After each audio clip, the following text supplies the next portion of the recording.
Nancy DeMoss Wogemuth diz que descansar no governo de Deus é, no final das contas, uma questão de fé. É verdade que todas as coisas devem cooperar para a minha salvação? No fim das contas, a questão é: quando tudo que vejo, sinto, experimento e percebo me diz que a palavra de Deus não é verdadeira, eu vou escolher acreditar nas minhas emoções e pensamentos, ou vou escolher acreditar no que Deus disse que é verdadeiro?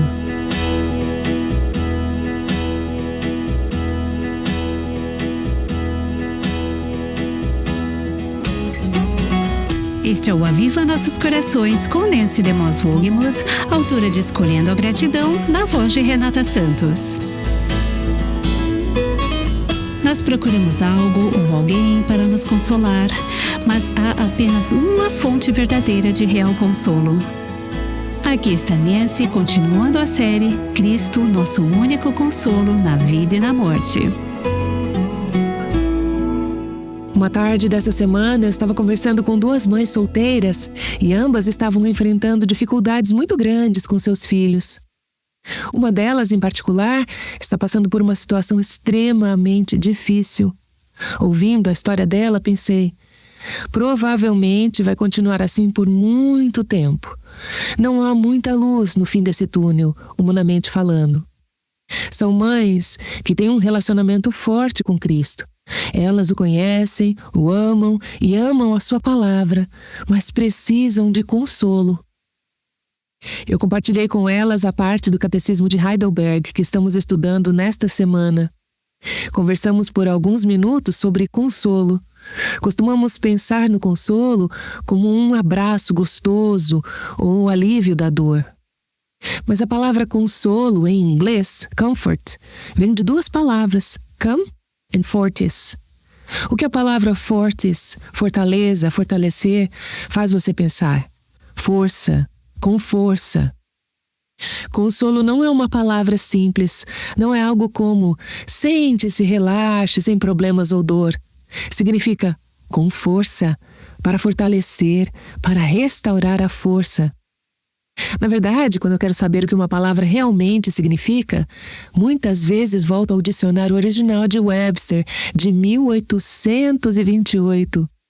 Você encontra significados maravilhosos para as palavras naquela época, porque havia uma influência do Evangelho e das Escrituras em muitas dessas definições.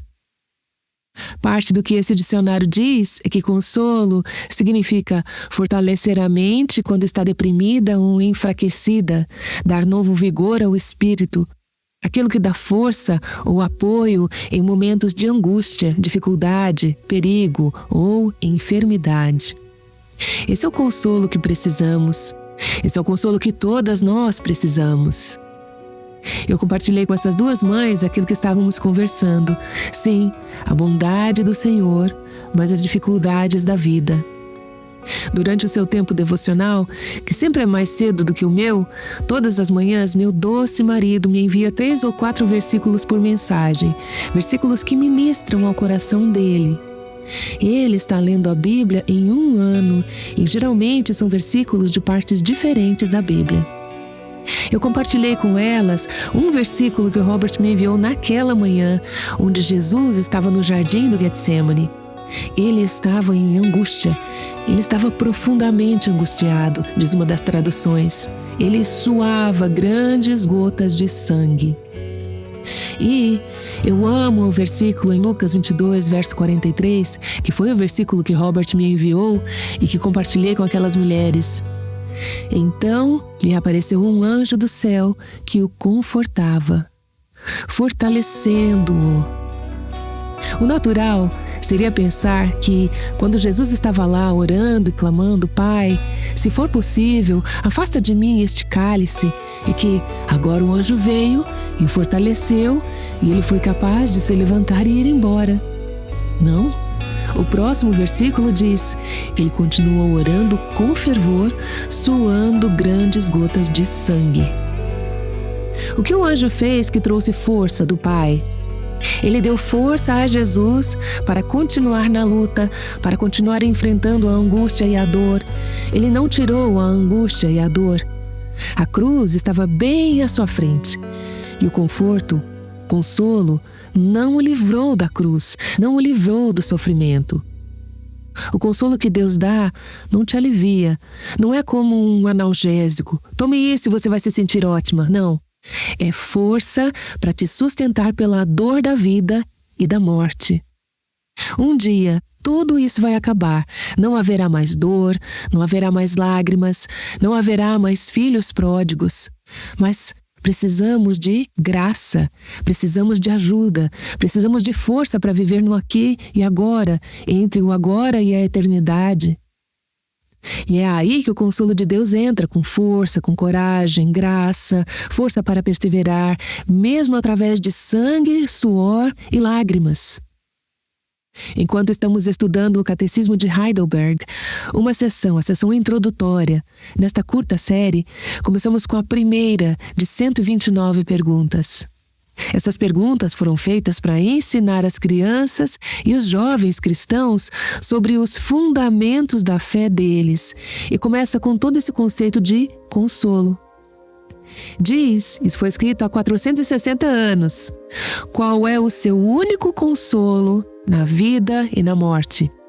O que te fortalece quando você está em aflição? Já falamos sobre isso nos episódios anteriores, mas vamos ler novamente qual é a resposta a essa pergunta no Catecismo. Eu não quero apenas que você me ouça lendo, quero que você ouça a sua própria voz dizendo isso, porque quando falamos a verdade com o nosso coração, estamos aconselhando o nosso coração com a verdade. Ouça, há mulheres sentadas nesta sala hoje que estão passando por circunstâncias extremamente difíceis ou dolorosas. Ou talvez você esteja prestes a passar por isso e ainda não sabe. É nesse momento que precisamos aconselhar nosso coração de acordo com a verdade. Caso contrário, nossas emoções vão nos fazer girar e rodar e vamos estar para cima e para baixo, para dentro e para fora, angustiadas o tempo todo. Mas qual é o nosso consolo? Qual é a verdade? Quero que você diga comigo, crendo em seu coração, na veracidade dessa afirmação, porque ela é verdadeira. Repitam comigo de onde estiverem escutando. Se não for possível falar em voz alta, então repita em seu coração. Amigas, qual é o seu único consolo na vida e na morte? Que não pertenço a mim mesma, mas pertenço de corpo e alma, tanto na vida quanto na morte, ao meu fiel Salvador, Jesus Cristo.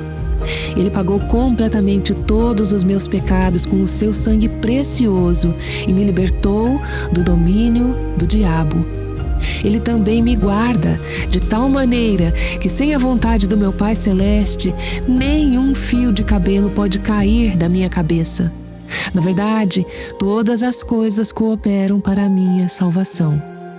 Por isso, pelo seu Espírito Santo, Ele também me assegura a vida eterna e faz-me disposta e pronta de coração para viver para Ele de agora em diante. Amém? Diga isso crendo de todo o coração, e precisamos continuar nos lembrando do Evangelho que nos dá consolo, que nos dá força. O nosso desejo é que você tenha recursos para buscar quando precisa de consolo. Guarde essa afirmação em algum lugar de fácil acesso e repita sempre que precisar. Estamos chegando ao final do primeiro mês do nosso plano de leitura da Bíblia em 365 dias. Tenha certeza que você está sendo abençoada por estar enraizada na palavra diariamente. Se você não viu o mês de janeiro passar e não se inscreveu para participar do plano, não é tarde demais. Ainda restam 11 meses para você ser abençoada e crescer no conhecimento das Escrituras e do nosso Senhor Jesus Cristo. Visite nosso site e inscreva-se ainda hoje. avivanossoscorações.com. O Aviva Nossos Corações está comprometido a ajudar mulheres a viver uma vida de liberdade, plenitude e abundância em Cristo. Para isso, contamos com seu apoio em orações e financeiramente. Visite nosso site e obtenha informações de como pode fazer sua doação. Participe conosco do que o Senhor está fazendo na vida de mulheres ao redor do Brasil e do mundo. AvivaNossosCorações.com. Agora vamos continuar. Aqui está Nancy DeMoss Wolgemuth. Hoje queremos olhar apenas essa parte do catecismo. Diz: Ele também me guarda de tal maneira que sem a vontade do meu Pai Celeste, nem um fio de cabelo pode cair da minha cabeça. Vamos meditar um pouco sobre isso. Eu costumo recitar essas palavras enquanto faço várias coisas ao longo do meu dia, mas principalmente quando estou secando o meu cabelo. Eu uso uma daquelas escovas grandes, que também é secadora, e eu estou tentando controlar o meu cabelo, que está totalmente fora de controle, e a escova sempre fica cheia de cabelo. Eu vejo que o meu cabelo está caindo. Vejo meu cabelo no chão, na pia, na escova, e eu rio um pouco enquanto recito. Ele vela por mim de tal maneira que nenhum fio de cabelo cai da minha cabeça sem a vontade de meu Pai que está no céu. Bem, tudo bem perder alguns fios de cabelo, espero que não caiam todos, mas isso acontece. Existem perdas mais difíceis, mas mesmo nesta situação, vejo que Deus vela por mim até nas coisas pequenas da vida. Ele conhece os detalhes mais minuciosos da minha vida, e Ele também ordenou as questões e eventos mais importantes da minha vida. Aqui, nesta parte do catecismo, falamos sobre a providência de Deus, o cuidado de Deus, sobre como nada acontece nas nossas vidas que escape à sua atenção, ao seu olhar e ao seu envolvimento conosco.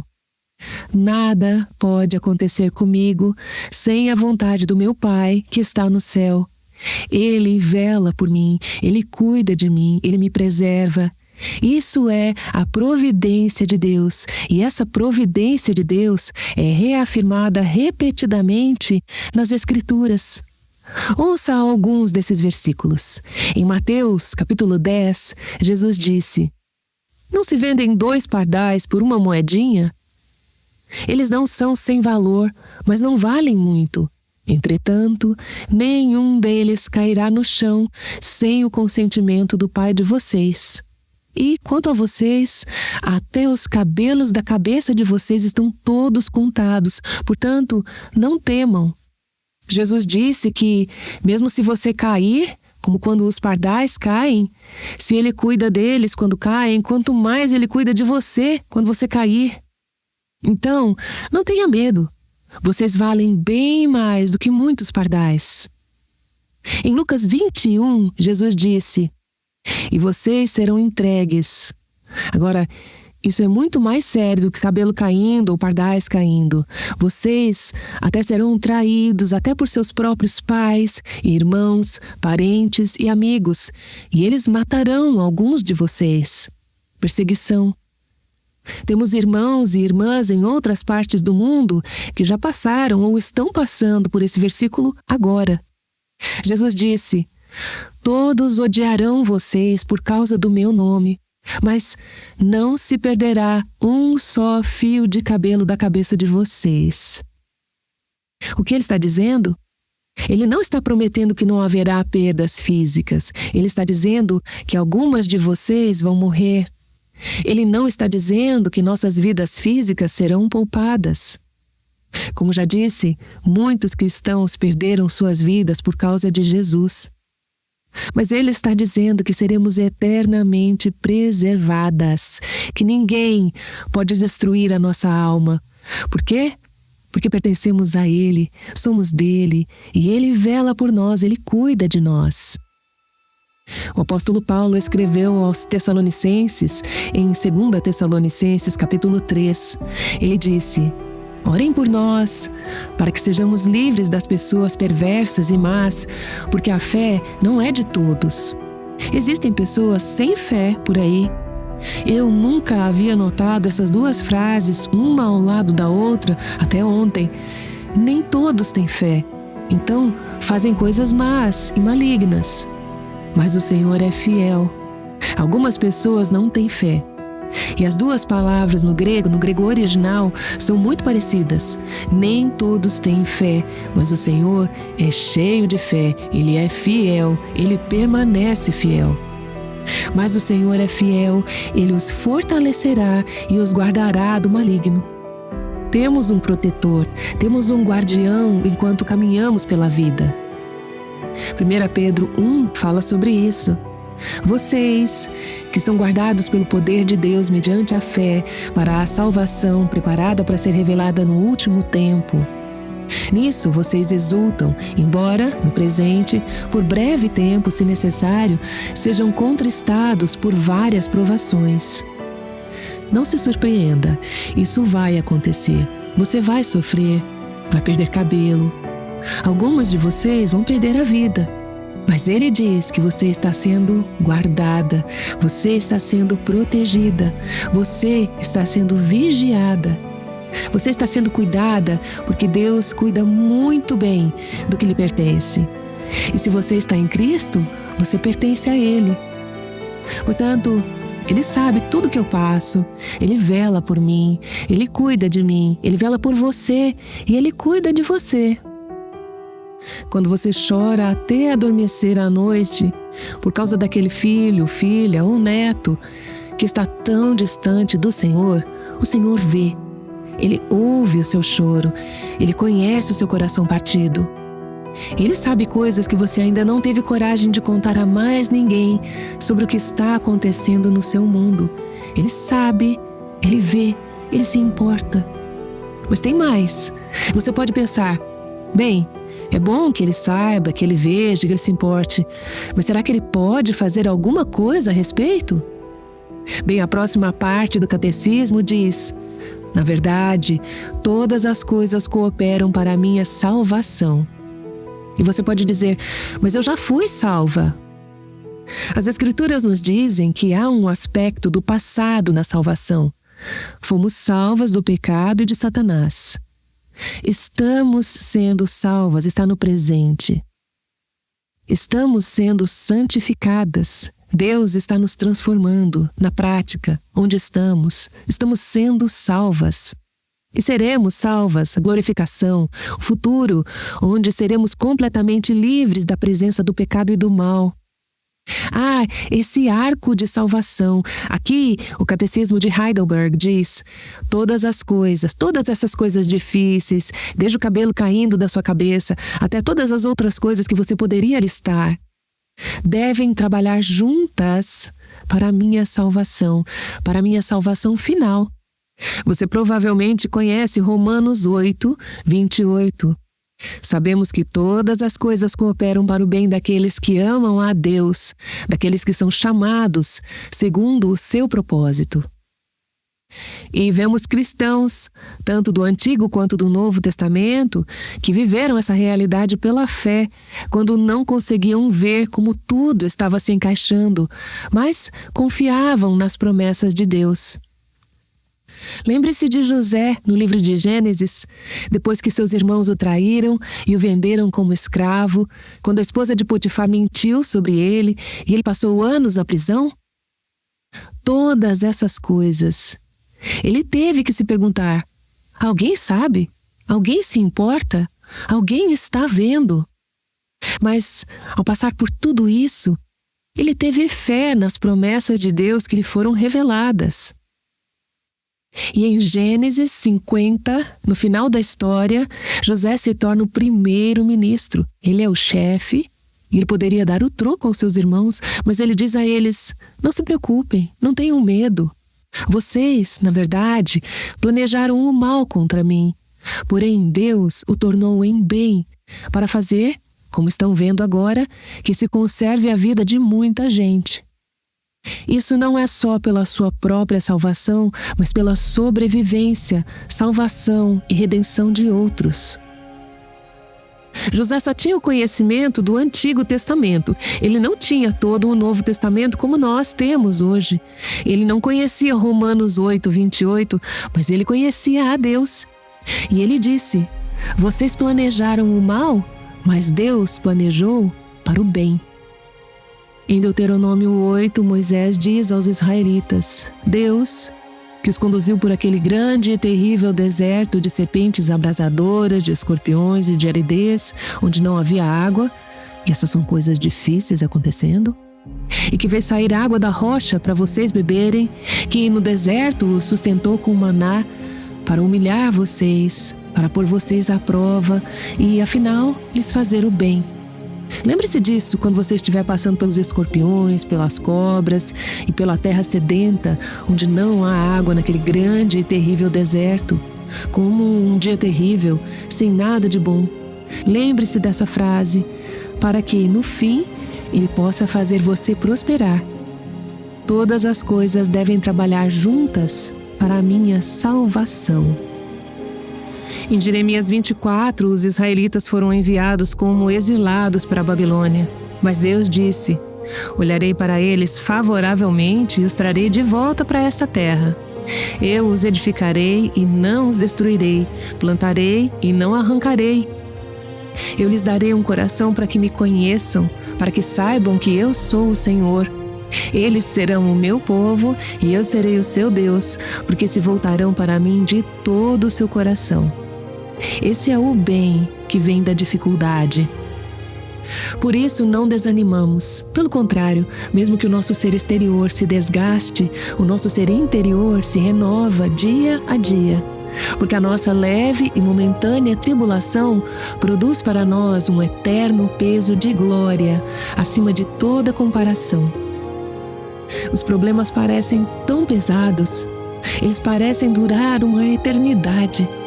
Mas a palavra de Deus diz, sim, eles podem parecer assim agora, mas recalibre seus pensamentos e perceba que essas dificuldades estão produzindo em você e para você um peso eterno de glória incomparável. Paulo diz em Filipenses 1, porque estou certo de que, pela súplica de vocês, com a ajuda do Espírito de Jesus Cristo, isso resultará em minha libertação. Em Hebreus 12, estive estudando o livro de Hebreus nas últimas semanas, diz: sejam fortes, se fortaleçam. É para a disciplina que vocês perseveram. Deus, porém, nos disciplina para o nosso próprio bem, a fim de sermos participantes da sua santidade. Na verdade, toda disciplina, ao ser aplicada, não parece ser motivo de alegria, mas de tristeza. Porém, mais tarde, produz fruto pacífico aos que têm sido por ela exercitados, fruto de justiça. Precisamos aprender a viver para o depois. E, no final, prosperaremos. Ele nos trará este peso eterno de glória. Todas as coisas cooperam para a minha salvação, diz o Catecismo. Eu gostaria de refletir um pouco sobre todas as coisas. Quero colocar um ponto de interrogação ali. Todas as coisas? Todas as coisas? Em março, lembramos do 2º aniversário do diagnóstico de câncer do Robert. Para mim, foi um tempo de doce reflexão sobre a jornada que Deus nos levou a viver. Robert disse, enquanto conversávamos sobre isso não faz muito tempo, o seguinte: eu passaria por tudo aquilo novamente para poder viver o que Deus fez na minha vida como resultado daquela luta. Eu pensei sobre o que ele falou e fiquei inspirada para fazer um post no Instagram. E aqui está o que eu escrevi naquele dia. Há 2 anos, nesta semana, justamente quando o Covid estava começando a se espalhar, meu querido marido foi diagnosticado com melanoma, o primeiro de 2 cânceres daquele ano. Depois de múltiplas tomografias, biópsias, cirurgias e tratamento de quimioterapia, Robert agora está em remissão completa. Não poderíamos estar mais gratos. Não sabemos o que os próximos 2 anos nos trarão, não sabemos o que o amanhã nos reserva, mas aqui está o que sabemos. E então listei os seguintes pontos. Sabemos que Deus é bom. Sabemos que Ele nos ama. Sabemos que toda essa luta foi para o nosso bem. Sabemos que precisávamos do fogo do refinador para nos tornarmos mais parecidos com Jesus. Sabemos que Ele não nos deixou sozinhos no fogo por um momento. Sabemos que essa prova nos deu muitas oportunidades de compartilhar o amor de Jesus com os outros. Sabemos que não merecemos a misericórdia que Ele nos mostrou. Sabemos que a sua graça tem sido suficiente para os desafios de cada dia. Sabemos que as orações e o encorajamento do povo de Deus são presentes doces e poderosos. Sabemos que somos profundamente gratos um pelo outro e pela bênção de cada novo dia de vida. Sabemos que a nossa esperança não está neste mundo ou na saúde física, mas em Cristo e no mundo que está por vir. Sabemos que nossa alegria não depende do que acontece conosco ou ao nosso redor, mas de quem está em nós e conosco. Sabemos que, quando somos fracos, Ele é forte. Sabemos que Ele nunca nos deixará ou nos abandonará. Sabemos que Ele nunca nos dará mais do que podemos suportar. Sabemos que o melhor ainda está por vir. Sabemos que a morte não deve ser temida. E, finalmente, sabemos que o céu reina. Postei isso no Instagram e uma mulher leu e escreveu para mim, discordando do que eu havia dito. Ela explicou que o que eu escrevi era algo em que ela acreditou em um determinado momento da sua vida, mas não mais. Ela passou por uma série de feridas e perdas horríveis. Sentiu-se traída por muitos na igreja e no mundo cristão. Ela escreveu, e eu vou compartilhar um trecho da comunicação dela comigo. Ela disse: as garantias, os consolos e a teologia dessa postagem não se sustentam e, na verdade, são uma fonte de dano. Elas não são de forma alguma a realidade do que é vivenciado. É só dor. Ouvir isso, quando sofrimento e indiferença são tudo que a igreja tem a oferecer para um grande número de pessoas. Se o céu reina, é mais discriminatório e cruel do que Hitler.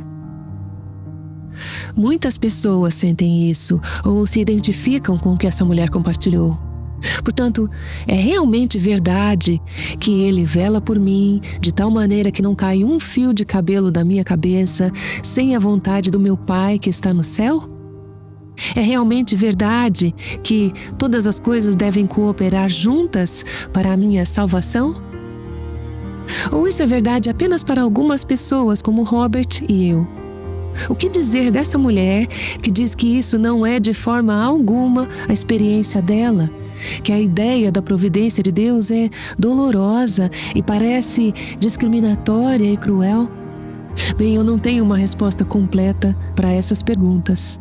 Eu sei que há muita dor e mal que são humanamente inexplicáveis, mas no final das contas a questão é: quando tudo que eu posso ver, sentir e experimentar me diz que a palavra de Deus não é verdadeira, pelo menos não é verdadeira no meu caso, eu escolho acreditar nas minhas emoções e pensamentos ou escolho acreditar no que Deus disse que é verdade?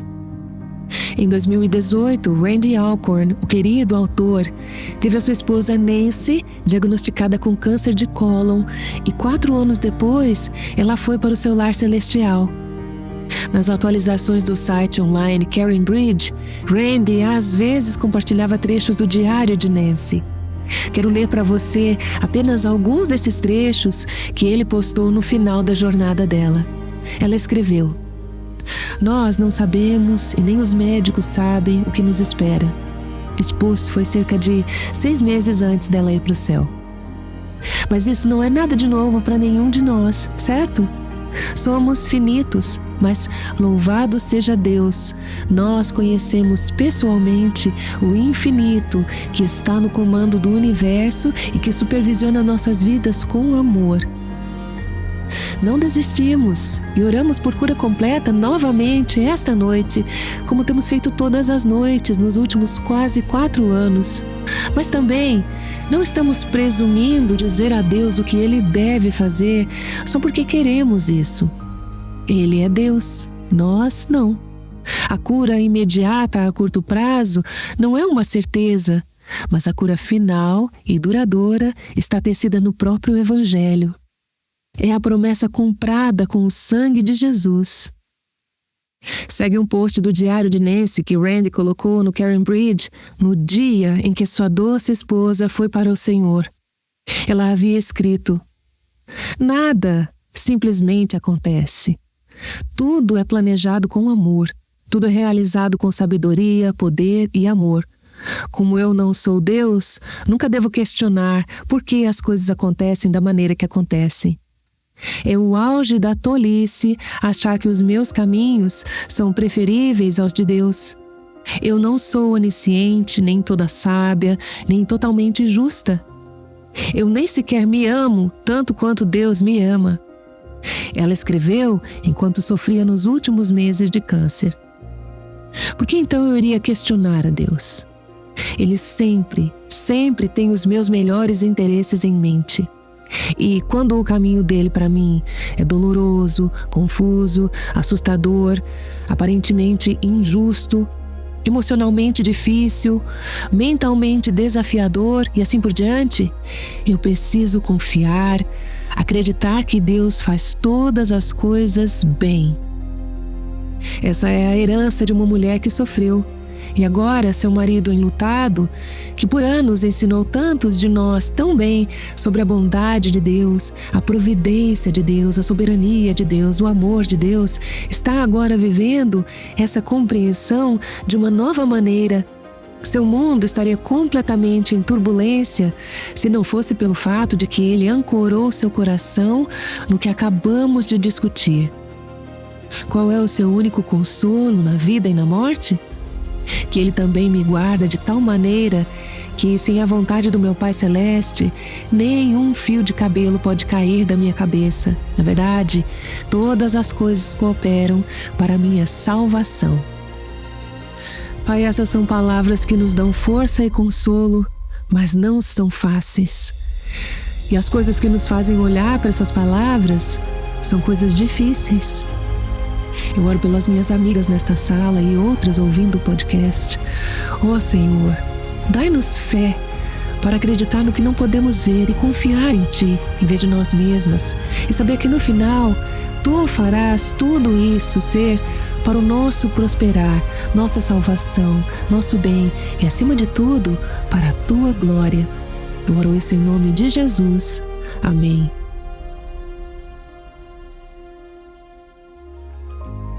Quando você e eu realmente acreditamos no que Nancy DeMoss Wolgemuth acabou de nos mostrar, que todas as coisas estão sob o cuidado vigilante de Deus sobre nós, nossas vidas são totalmente diferentes. Que lembrete poderoso! No próximo episódio, Nancy vai nos explicar o que significa que o Espírito Santo nos torna plenamente dispostas e prontas a viver para Ele. Não perca! O Aviva Nossos Corações é um ministério em língua portuguesa do Revive Our Hearts com Nancy DeMoss Wolgemuth, sustentado por seus ouvintes e dedicado a chamar as mulheres à liberdade, plenitude e abundância em Cristo.